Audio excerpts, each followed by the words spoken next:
Maswerteng gabi po mga ka-STL. Narito na po ang resulta ng STL Isabela para sa araw na to, second draw. May 13, 2025. Araw ng Martes. Naway ang mga natayan nyo pong mga numero kanina ay manalo nawa ngayong gabing ito, 7 PM. Kaya kunin nyo na po ang inyong mga tickets. Narito na po ang resulta. Ang mga numerong nanalo sa STL Isabela ngayong gabing ito, May 13, 2025, 7 PM.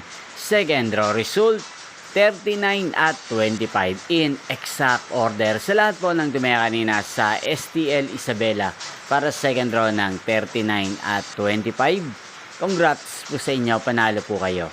At ngayong gabing ito sa STL Isabela, atin pong i-shoutout si Kuya Mandy ng Isabela na lagi din pong nanonood sa channel na to. Shoutout po sa inyo Kuya Mandy, sana po ay nasa mabuti kayong kalagayan. Sana iswertihin din ang mga numerong tinatayaan nyo sa STL Isabela. Inyo pong napanood ang resulta ng STL Isabela. Magkita-kita pong muli tayo bukas ng 1 PM.